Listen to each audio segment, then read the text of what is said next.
Thank you. So, today is the last Monday of March and ito po yung nabigay po sa akin ni Pastor Rory. So, umpisahin ko po ulit. So, Heedfulness or Hypocrisy in Ourselves by Oswald Chambers. Our text for today can be found in 1 John chapter 5 verse 16. If anyone sees his brother sinning a sin which does not lead to death, he will ask and he will give him life for those who commit sin, not leading to death.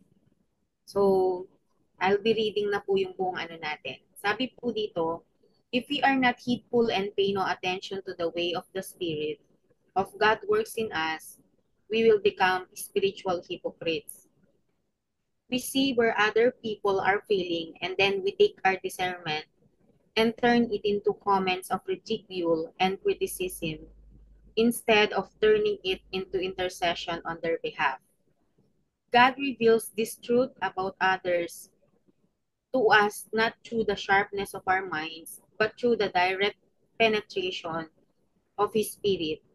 If we are not attentive, we will completely unaware of the source of the discernment God has given us. Becoming critical of others and forgetting that God says, He will ask and He will give him life for those who commit sin, not leading to death. Be careful that you don't become a hypocrite by spending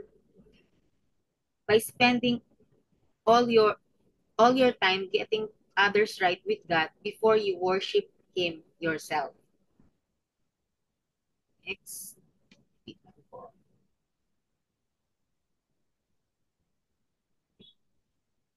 Wait lang. Ulitin ko po yung share screen ko. Bigla pong nawala.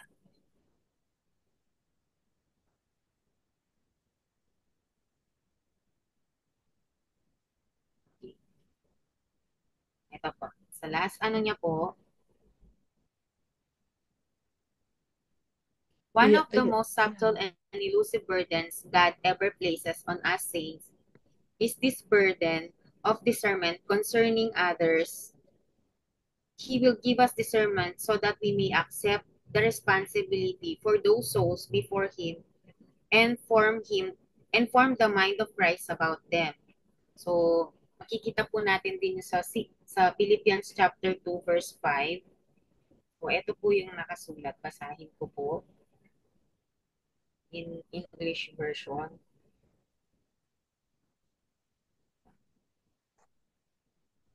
Philippians 2:5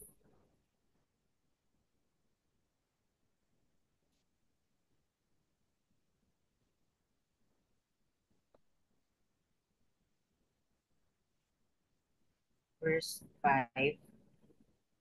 It says here, in your relationship with one another, have the same mindset as Christ Jesus. So we should intercede in accordance with what God says. He will give us, namely, life for those who commit sin, not leading to death. It is not that we are able to bring God into contact with our minds, but we are awakened ourselves to the point where God is able convey minds to us regarding people. So our question for today po is, can Jesus Christ see the agony of His souls in us? He can't unless we are so closely identified with Him that we have His view concerning the people for those or for whom we pray. May we learn to intercede so wholeheartedly that Jesus Christ will be in completely and overwhelming satisfied in us. So, haba pong pinag-aaralan ko po these past few weeks po yung ating devotion. Nag-search nga po ako about uh, sa pinaka-main title po ng ating text for today, which is napaka malaking ano po siya, malaking challenge siya sa atin as Christian. So isang ano din po na ano sa atin reminder na na hindi talaga natin pwedeng sabihin na ako lang, kumbaga yung sarili, nakafocus lang tayo sa sarili natin. But this remind us, lalo na po dun sa mga kapatiran natin na nagkakasala. So kung ganito po yun, no? If we if we are in the ano po, sa isang sitwasyon na nakikita natin na hindi na po tama yung ginagawa ng kapwa natin. Even katulad siguro ng mga katulad din nating mga Christian na nagkakaroon din sila ng kasalanan. So we are accountable para i-remind sila no na kung kapag ang tawag care front, hindi confront. So care front ibig sabihin po yun no, meron tayong concern and love para uh, itama sila dun sa mga bagay na hindi sa mga bagay na hindi tama sa harapan ng Diyos. Ang sabi po kasi, yung truthfulness and hypocrisy ay dalawang importanteng konsepto na uh, nagre-refer sa konteksto ng ating personal growth at kasama na din po yung spiritual development natin. So, ibig sabihin ng heedfulness, it is also nire-refer dun sa kalidad nung pag-iisip natin, kung paano tayo nagiging attentive at nagiging tawag dito, nagiging maingat sa sinasabi natin, sa mga action natin at syempre kasama na din po yung pag-iisip natin. Ang sabi po, ang taong may heedfulness ay kino-consider niya yung mga bagay na magiging consequence. Example, kung positive yung isang situation, kino-consider niya kung ano yung magiging result ng positive na sitwasyon nun. And at the same time, uh, dun sa mga negatibong mga bagay. Dun sa ano po no, sa personal growth natin, kapag tayo po ay heedfulness, nagkakaroon tayo ng self-realization and self-awareness na nakikita natin yung ating kahinaan, ang ating kalakasan sa isang sitwasyon na kailangan na mag-improve natin. Example po ako, uh, bilang bilang anak ng Diyos, ano yung mga bagay na ako ay uh, may weakness or may mga kahinaan. So, bilang Kristiyano, time to time, wino-workout natin yon para maging ma-improve natin yung kailangan nating gawin. So, in terms din po sa pag-iisip natin. So, palagi nating chine-check yung bang yung pag-iisip ba natin are uh, inclined sa kagustuhan ng Panginoon or kapag may nakikita na tayong sitwasyon na or mga kapatiran na parang hindi tama yung ginagawa, instead na i-correct natin sila, tapos tayo pa yung hindi na natin sila kinokorek, tapos magiging negative na yung thoughts natin toward them, and at the same time, sasabihin natin, ay, natitisod kasi ako. The question is, yung challenge sa atin, are we the one na magiging instrument ba para uh, i-remind sila or i-check sila na may pagmamahal, ganun po siya. So, yung hypocrisy naman po, it's yung tayo ay nagkukunwari na mas kung alam niyo po yung parable of yung tax collector, no? Tsaka po yung Pharisee. Sometimes parang nagiging ganun po tayo, no? We tend to praise yung sarili natin, nililift up natin without considering other kung ano ba yung ay hindi lang considering without iniisipan natin yung pwedeng maitulong natin sa ating kapwa. Ganun po siya. So minsan yung hypocrisy nagiging way din siya para ma-deceive tayo, no? Ma-deceive tayo dun sa dapat nating gawin. No.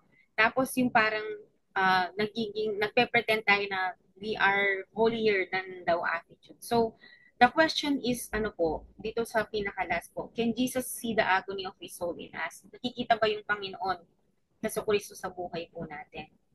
So, chine-check po tayo today kung when we are facing this kind of situation in our lives, kailangan po talaga ng ma-recognize natin yung sarili natin na mag-reflect tayo kung ano kung mismo sa sarili natin sa pag-examine natin sa sarili natin, makikita natin kung yung action mo ba na sinasabi mo ay nakikita yung Panginoon. Kaya po 'di ba napakahirap po yung sabi nga nila, actions speak louder than our voice or our words. So, napakaganda po talaga yung mga sinasabi nating mabuti ay nakikita sa ating mga kilos. At ganun din, sa isip po natin ay ma-correct po, no?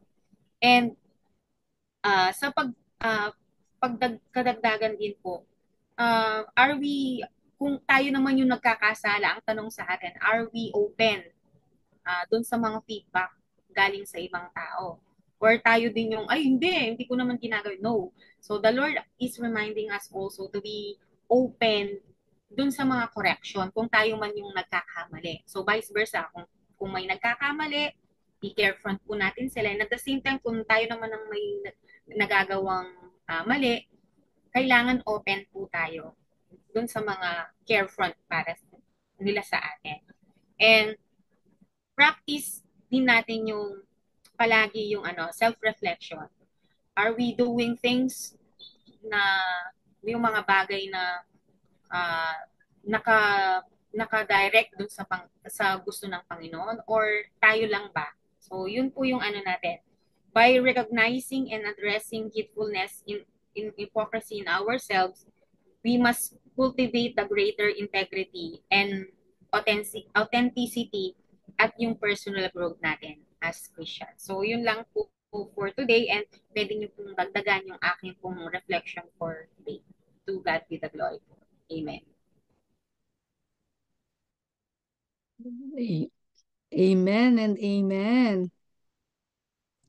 Okay, maraming maraming salamat po. Deaconess Zona, thank you po. Very powerful and very challenging po sa atin, no? I believe while we are listening intently, ay nagre-rhema po sa atin yung ang mga words, yung mga salita ng ating Panginoon na naibahagi po sa atin ng ating diakonesa. So mga kapatid, sige po, the floor is open. Anyone who would like to reflect, mag-share, or kung meron po tayong mga karagdagan, meron po tayong nais na yung i-testify, mga testimonies natin, meron po tayong mga naging karanasan o nararanasan ah, na, na i-relate po natin dito po sa atin pong sharing today. You are welcome to unmute yourself and share po. This is the time tayo po ay maging blessing sa isa't isa through our sharing. Kasi yung mga sharing po natin, yung mga testimony natin, yan yung yan po yung isang paraan na ginagamit ng ating Panginoon upang mabless din po yung iba. Baka po yung sasabihin natin ay yung po pala yung dapat na marinig ng mga kasama natin. Maybe it's God's way of answering their prayers through our testimonies, through our sharing, through our reflections. So, sige po, kung meron pong nais magbahagi, this is the time.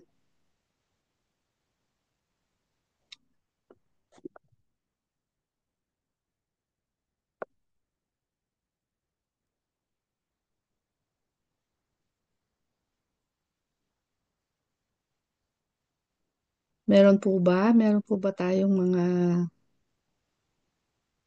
naging patotoo. Yung pong ating topic, heedfulness, sabi niya, di ba?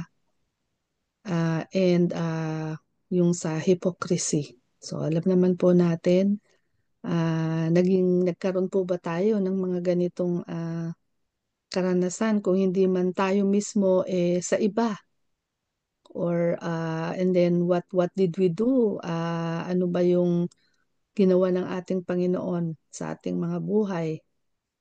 Um, ah, na pwede natin pong maging parang ano, pwedeng gawing example din ng iba. Parang ganun pala, siguro ganito din ang gagawin ko. And maybe that's the Holy Spirit's way of improving us, maybe, or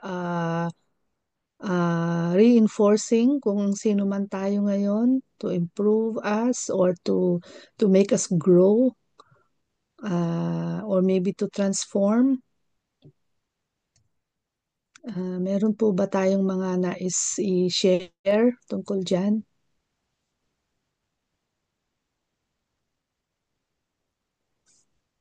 Mm, Dun po sa, ako po, Sige. ah, sige po, dagdag ko po, no. Dun po sa pagko-correct nung ano, no. So, may isa pong sitwasyon na, ano po, may, may ginawa po itong isang group. And then one of dun sa group na yon ay close friend ko. E de, yung ginawa ko po, kinausap ko sila, personal. So, I talk to them, tapos diniscuss ko yung pros and cons nung ginawa nila. And then sabi ko po sa kanila, minsan ganito po, di ba, kapag may mga bagay na, minsan may expectation ka sa isang tao or sa isang group, no? Tapos hindi na-meet, tapos yung sitwasyon na yun ay parang unacceptable na, ay, talagang magagawa nila to, no? Pero nakita mo talagang nagawa yun. So, nung time po na yon, nung malaman ko, na ano ko, ay nagpa-pray po ako kay Lord noon. Lord, bigyan mo po ako ng courage para i-carefront sila, no?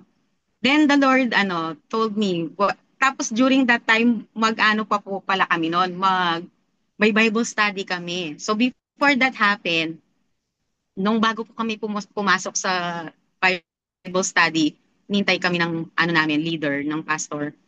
Then nakita ko ngayon yung situation nun, which is wrong doon sa group na yon. And habang papasok po kami doon, nanginginig po talaga ako. And then sabi ko, Lord, ano pong gagawin ko? And then habang nakikinig kami sa Bible study, and ina-assure ako ng Holy Spirit na kailangan ko silang kausapin. So, during that time, ang dami kong kinonsider. Kakausapin ko po sila as a whole, or ito lang certain group, ganyan-ganyan. And then, the Lord told me na yung group lang, kasi minsan ganito po, no, kailangan mo pa rin silang protektahan para yung ano nila, yung kumbaga yung confidence nila ay hindi po umaba. So, after nung prayer meeting namin and Bible study, I told that group na maiwan sila. And then, yon diniscuss ko yung ganito, yung mga ginawa nila. And then, may nakita akong umiyak na tama, no? Mali pala talaga yung ginawa namin. Bakit nangyari to yung ganyan?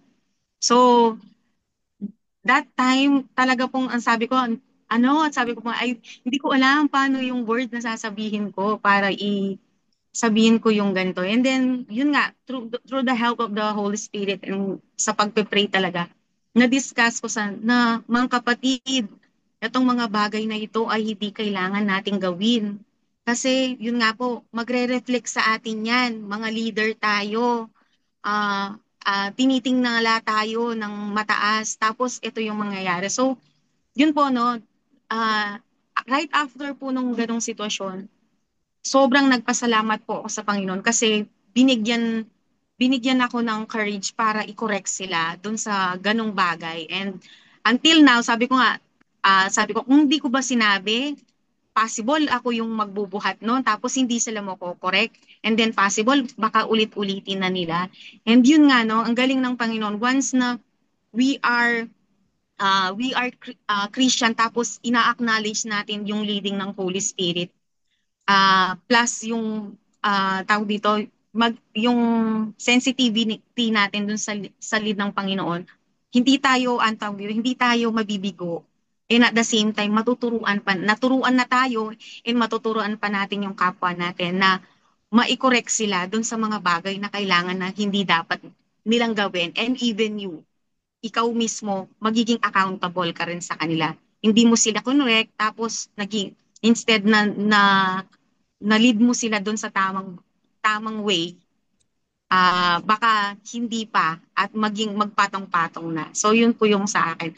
When we are in two relationship with the Lord and yung sensitivity natin, magiging instrument tayo for a change and for correction para sa ating kapwa. Yun po.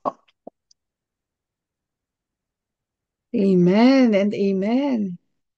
Maraming salamat, Diaconizona, for that very, I believe, I can say, meron din pong mga sitwasyon sa buhay natin na we needed that. We needed yung gabay, di ba, yung guidance, leading ng Holy Spirit when we are in situations like that. Na, sorry, kung sarili lang natin yung ating yung pansariling kaisipan o estratehiya o pamamaraan ang gagamitin natin, it might not work, 'di ba? Kaya yung the only way talaga is to start with prayer, panalangin yung yung nakita natin doon, yung mahalagang role ng panalangin before we do anything, especially yung mga ganong mga sitwasyon. Okay, so sige po mga kapatid, maybe we can have one more to sharing po or reflection bago po tayo dumako sa atin pong panalanginan. Meron po bang nais pang magbahagi, magdagdag? Ako po. Ayan, sige po Sister Lydia. Thank Good you po. morning. Good morning Good sa morning ating po. lahat. Opo, natatandaan ko nung tawag dito. Nag-intercede kami ng mga kapatid ko dito sa kapatid kong hindi pa nakakakilala sa Panginoon, na talagang tuwing pagpe-pray namin talagang umiiyak yung aming puso. At alam ko, ang Panginoon na rin ay umiiyak din para dun sa buhay ng aming kapatid na yon. So, ginawa po namin, talagang kinausap siya rin ng kapatid ko, kinausap na ko rin, yung ganyan.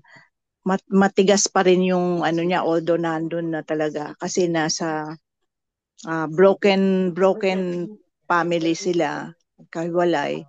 Tapos yung nandun yung bitterness nung tapos nagmamanifest na rin yung sa may kung ano nung nararamdaman.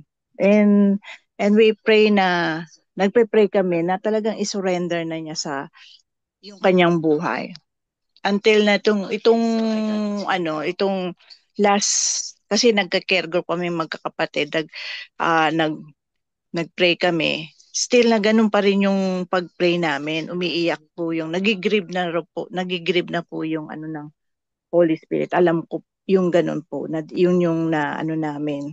And we patuloy pa rin namin pinagpe-pray. Tapos ang isa pang naming in-intercede itong aming mga relatives sa aming father's side na talagang dinideclare namin lagi na hindi lamang sa pamilya namin, kung hindi i-extend pa yung buong pamilya, yung mga long distance na pamilya sa salvation. At ito nga, meron kaming gagawin na reunion, na malaking reunion, at ito na yung alam po namin, yun yung appointing time ng ating Panginoon na para makapag-share din ng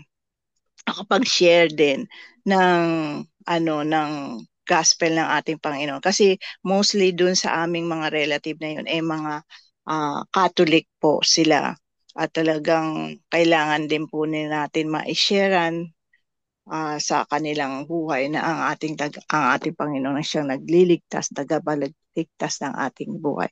Yun po yung Tapos meron din po kaming pinagpe-pray na kasi po yun yung bang discernment, promptness, pagsunod mo sa ating Panginoon, lumalabas din po na talagang kailangan na ipag-pray itong mga tao na ito sa ating Ngayon, meron din po akong pinagpe-pray na sabi ko, Lord, ang bigat naman itong assignment ko. Ang bigat ng assignment ko na pupunta pa ako sa mga ganito. Sabi ko, Lord, sige Lord, bigyan niyo ako ng courage at saka na i-cover mo ako. Kasi hindi ganun kadali yung susuungin mo na kailangan meron kang covering din ng blood of the Lord Jesus. Kasama rin kayo na i-cover kami ng blood of the Lord Jesus sa aking gagawin na ito. Yun lamang po yung aking mai-share. Kasi yung po yung burden po ng ating Panginoon, pinaparamdam sa atin. Pinapasa niya sa atin, pinaparamdam niya sa atin. Siyempre, ang pagkaganon tutugon ka kahit na po nandun sa time na talagang, Lord, ito po ba talaga? Ganun yung sa aking puso. Kaya samahan niyo rin po ako sa prayer na gano'n na i-cover kami ng blood of the Lord Jesus. Amen, amen. Wow. Maraming salamat, Sister Lydia. So,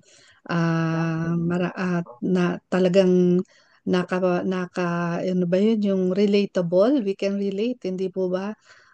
Yung mga nagiging karanasan ng bawat isa sa atin. And we can learn from each other kung papaano yung mga sitwasyon na dumarating.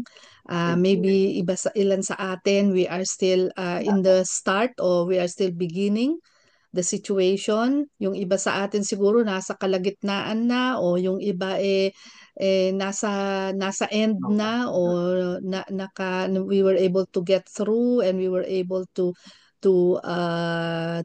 overcome yung mga sitwasyon sa buhay natin. So tunay na in any season, in and out of season ng ating Panginoon ay lagi nating maaasahan, 'di ba? Na na sabi nga sa Bible he goes before us, he goes behind us, all around us. So he is always with us. Yan po yung kanyang pangako. Yan. So, amen, amen, and amen. So, that concludes po yung first part ng atin pong pagsasama at pagsasama-sama. And now let's move on to our prayer time. Okay, so sige po, tayo po ay dumulog sa ating Panginoon at unahin po bahagi ang iyong banal na salita. Salamat po sa kanya pong buhay dahil bagamat marami po siyang ginagawa, pero yung time niya, Panginoon, upang may pahayag ang iyong buhay na salita, O Diyos, ay tunay na kami natutuwa at nagagalak. Pagpalain ninyo, Panginoon, ng kanyang buhay, kanyang pamilya, ang ministeryo, Panginoon, na yung inatang sa kanya. Pagpalain mo rin, Panginoon, ang bawat isang naririto. Nakasakasama po namin na nanalangin, nakikinig, sumasamba at nagpupuri sa iyong dakilang pangalan. Salamat po, Panginoon. Kaya patuloy na sa iyo lamang ang kadakilaan, ang kapurihan. Sa tanging pangalan ni Jesus, at sa pagkilos ng iyong banal na Espiritu Santo. Amen. Tanggapin po natin ngayon ang pagpapala ng Diyos Ama, Anak, at Espiritu Santo. Tandaan natin mga kapatid, ng kanyang salita'y buhay at totoo. ng kanyang salita ay nagtutuwid at nagtuturo sa atin. Ang kanyang salita ay daladalang kapangyarihan na pagkilos ng banal na Espiritu sa ating buhay. Kaya lagi tayo maging handa sapagkat tayo'y pinagpapala niya ng lubos at ang kanyang pagkilos ay tunay na kanyang ginagawad sa atin. Pangunahan tayo ng banal na Espiritu. Kaya tanggapin natin ang kanyang paghamon, paghimok, at tayo manatiling tapat sa kanya hanggang wakas. Sa ngalan ng Ama, ng Anak, at ng Espiritu Santo. Amen. Amen. Amen. Amen, Amen. amen, amen. Thank you po. Yan,